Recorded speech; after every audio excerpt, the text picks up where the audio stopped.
ધોરણ 8 વિષય ગણિત પ્રકરણ 3 ચતુષ્કોણની સમજ। તો વિદ્યાર્થી મિત્રો, હવે આપણે આગળ નેક્સ્ટ ટોપિક જોઈએ। તો આપણો ટોપિક છે બહિષ્કોણના માપનો સરવાળો। જે બહુકોણ આપ્યો હોય એના બહિષ્કોણના માપોનો સરવાળો કેટલો થાય છે। તો એક બહુકોણના બહિષ્કોણના માપનો સરવાળો 360 અંશ થાય છે। પછી એ બહુકોણ જો ત્રિકોણ હોય, ચતુષ્કોણ હોય, પંચકોણ હોય, ષટકોણ હોય, સપ્તકોણ હોય, કોઈ પણ બહુકોણ હોય, તો કોઈ પણ બહુકોણના જે બહિષ્કોણ હોય, બહિષ્કોણ એટલે કે બહારની તરફ આવેલા ખૂણા, તો બહિષ્કોણના માપોનો સરવાળો કેટલો થાય છે 360। તો એ 360 કઈ રીતે થાય છે આપણે પહેલા જોઈએ। તો આપણે પહેલા એક આકૃતિ લઈને સમજીએ।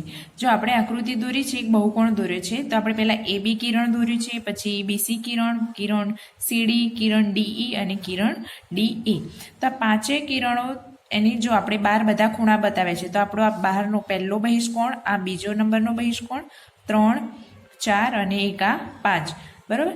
તો આ જે 5 બહિષ્કોણ છે, તો આપણે સૌથી પહેલા અહીંયા AB થી ચાલુ કરીએ। તો આપણે પહેલા BC થી આગળ ચાલ્યા, પછી ત્યાંથી પાછા આમ વળ્યા, આ બાજુ એમ કરી આપણે અહીંથી સ્ટાર્ટ કરી અને પૂરું એક ચક્કર પૂર્ણ કર્યું। તો એક ચક્કર પૂર્ણ કર્યું એટલે એક ચક્કર પૂર્ણ કરો એટલે 360 અંશ થાય, બરાબર। આપણે ઘડિયાળમાં કહીએ છીએ ને કે એક ચક્કર પૂરું થાય એટલે કે 360 ડિગ્રી।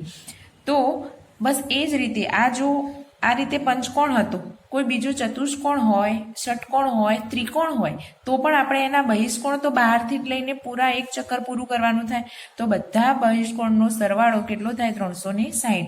તો આ આકૃતિ પરથી આપણે આ રીતે લખી શકીએ, ખૂણો 1 વત્તા મેજરમેન્ટ કોણ ખૂણો 2 વત્તા મેજરમેન્ટ કોણ ખૂણો 3 વત્તા મેજરમેન્ટ ખૂણો 4 અને વત્તા આપણા 5 ખૂણા છે એટલે 5 બરાબર 360। એટલે આ પરિણામ ગમે એટલી બાજુ ધરાવતા બહુકોણ માટે સત્ય છે। ગમે એટલી બાજુ ધરાવતો બહુકોણ હોય તો એના માટે આ પરિણામ સત્ય છે। તો એક બહુકોણના બહિષ્કોણના માપનો સરવાળો કેટલો થાય 360 અંશ થાય છે। હવે આપણે એક ઉદાહરણ લઈને સમજીએ। તો આકૃતિમાં x નું માપ શોધો। અહીં તો આપણે એક આકૃતિ દોરી છે, બરોબર, જેના બધા બહિષ્કોણ આપ્યા છે, પરંતુ એક બાકી રાખ્યો છે જ્યાં x લખેલું છે। જો આ બહિષ્કોણનું માપ છે 50 અંશ, આનું છે 110 અંશ, આનું x છે અને આનું 90। તો આપણે આ x નું માપ શોધવાનું છે। તો શું કરીશું આપણે સૌપ્રથમ? તો આપણે લખીશું કે બધા ખૂણાનો સરવાળો જેમ અહીંયા લખ્યું એ રીતે 360। તો આપણે પહેલાથી લઈએ, તો આપણે અહીંયા 50 થી સ્ટાર્ટ કરીએ, તો 50 અંશ પ્લસ 110 અંશ પ્લસ x અને પ્લસ 90 અંશ બરાબર કેટલા 360 અંશ। તો 360 કેમ લખ્યા? તો એનું કારણ બાજુમાં કૌંસમાં લખી દેવાનું કે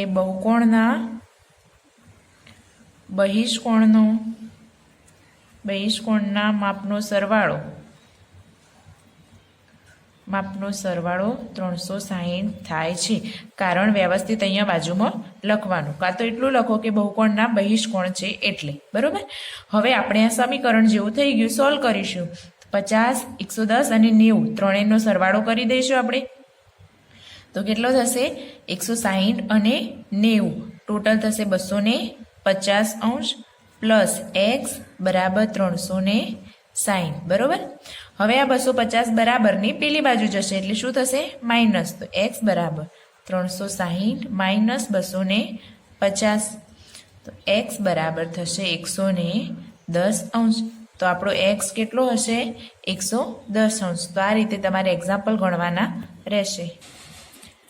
એક નિયમિત બહુકોણના પ્રત્યેક બહિષ્કોણનું માપ 45 અંશ હોય તો તેની બાજુઓની સંખ્યા શોધો। આ એક્ઝામ્પલમાં શું કીધું છે? એક નિયમિત બહુકોણ આપેલો છે, નિયમિત છે એટલે એની બાજુઓ પણ આપણે હજુ જાણતા નથી, બરોબર। બહિષ્કોણનું માપ આપેલું છે, એક બહિષ્કોણનું માપ 45 છે, તો એના બધા બહિષ્કોણનું માપ 45 હોય, કારણ કે નિયમિત બહુકોણ છે। અનિયમિત હોય તો એના બહુકોણ, અનિયમિત મતલબ કે ચોક્કસ ના હોય નિશ્ચિત બહુકોણ, તો એનું માપ અલગ અલગ હોઈ શકે, જેમ આપણે અગાઉના એક્ઝામ્પલમાં જોયું એમ। પરંતુ નિયમિત બહુકોણ કીધું છે એટલે એના દરેક બહિષ્કોણનું માપ કેટલું હોય 45। તો હવે તેની બાજુઓ શોધવાની છે કે એ કયો બહુકોણ છે, કે ચતુર્ભુજ છે, મતલબ ચતુષ્કોણ છે, પંચકોણ છે, ષષ્ટકોણ છે, સપ્તકોણ કે અષ્ટકોણ, શું છે આપણે શોધવાનું છે। તો કઈ રીતે શોધીશું? જો નિયમિત બહુકોણ આપેલો હોય તો એના બધા બાજુઓનું બધા ખૂણાનું માપ સમાન હોય. તો સૌથી પહેલાં આપણે એ લખીશું કે બધા જ બહિષ્કોણના માપનો સરવાળો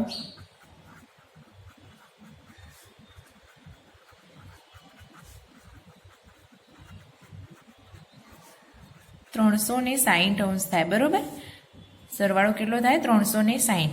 હવે પ્રત્યેક બહિષ્કોણનું માપ આપેલું છે. પ્રત્યેક બહિષ્કોણનું માપ બરાબર 45. બધાનો સરવાળો 360 અને એક ખૂણાનું માપ છે 45. તો આપણે શું કરીશું? ટોટલ ભાગ્યા 45. તો આપણને બાજુઓની સંખ્યા જડી જશે. એટલે કે બહિષ્કોણની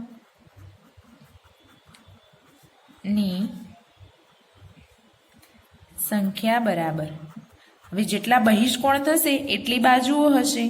તો હવે ટોટલ માપ આપણો સરવાળો કેટલો છે? 360 અને આપણા એક બહિષ્કોણનું માપ છે 45. તો 360 ભાગ્યા 45 કરશું એટલે કેટલા આવશે? 8. બરોબર, હવે જો 8 બહિષ્કોણ હોય તો એની બાજુઓ પણ કેટલી થાય? 8. તો આપેલ બહુકોણને આપણે પછી આ રીતે નીચે લખવાનું, આપેલ બહુકોણને 8 બાજુ હશે. જેટલા બહિષ્કોણ હોય એટલી બાજુ હોય. તો આ રીતે વ્યવસ્થિત એક્ઝામ્પલ ગણવાનું રહેશે. વધુમાં એક એક્ઝામ્પલ જોઈએ. તો હવે આ એક્ઝામ્પલમાં શું કીધું છે? 9 બાજુ ધરાવતા નિયમિત બહુકોણમાં બહિષ્કોણનું માપ શોધો. જ્યારે ગયા એક્ઝામ્પલમાં શું હતું? બહિષ્કોણનું માપ આપ્યું હતું અને બાજુઓની સંખ્યા શોધવાની હતી. અહીંયા બાજુઓની સંખ્યા આપેલી છે અને આપણે બહિષ્કોણનું માપ શોધવાનું છે. તો આપણે હવે પહેલાં શું લખીશું? અહીંયા જે આપેલું છે માહિતી લખી લઈએ. તો બહુકોણને 9 બાજુઓ છે,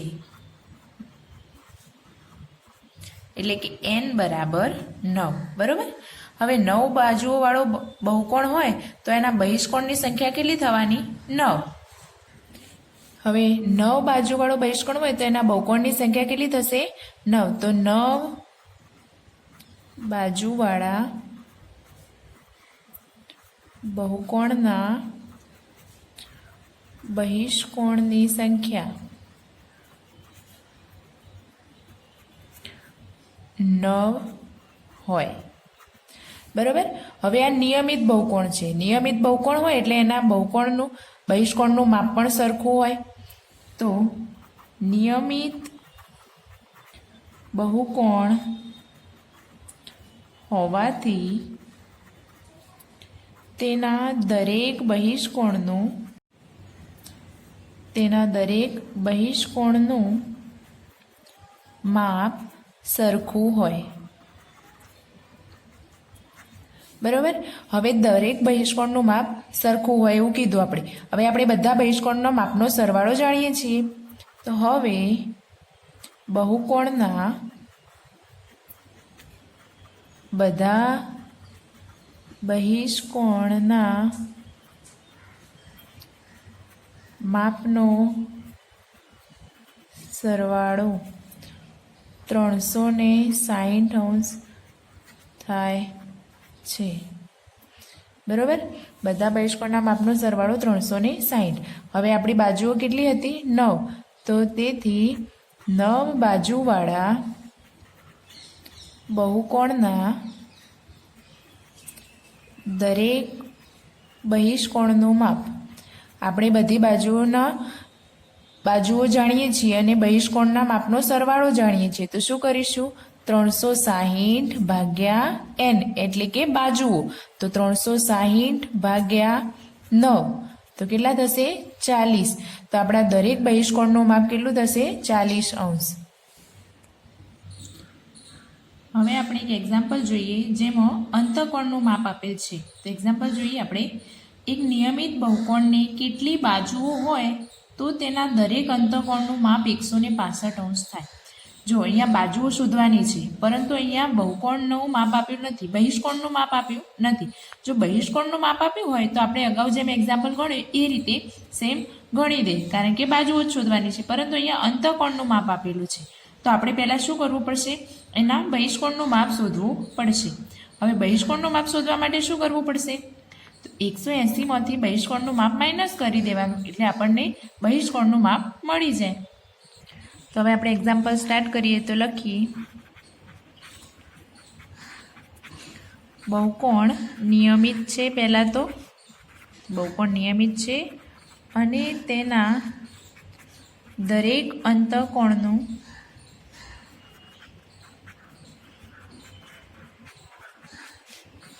માપ 165° છે. બરાબર. હવે અંતઃકોણનું માપ 165° આપેલું છે. તો આપણે બહુકોણના દરેક બહિષ્કોણનું માપ કેટલું થશે? તો દરેક બહિષ્કોણનું માપ બરાબર 180 માઇનસ 165. બરાબર. તો કેટલા થશે? 15°. હવે જો આપણું કોઈ આ રીતે બહુકોણ આપ્યો છે, આ એના બહિષ્કોણનું માપ છે. જો આપણે એનો અંદરનો આ ખૂણો શોધવો હોય તો આપણે શું કરીએ? આ રૈખિક જોડનો ખૂણો લઈએ અને આ 180માંથી આ માપ માઇનસ કરીએ એટલે આપણને અંદરનું માપ મળી જાય. અહીંયા અંદરનું આપેલું હતું તો આપણું આખું શું થાય? 180. તો આ બહારનું 180માંથી માઇનસ કરો એટલે બહારનો ખૂણો મળી જાય. તો અહીંયા આપણે બસ એ જ કર્યું છે. રૈખિક જોડનો ખૂણો બનતો હોય તો બહારનો એક ખૂણો આપ્યો છે, બીજો ખૂણો શોધવાનો.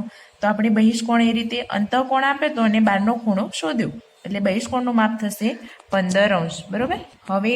હવે જેમ આપણે અગાઉ એક્ઝામ્પલ ગણ્યું તેમ બહિષ્કોણના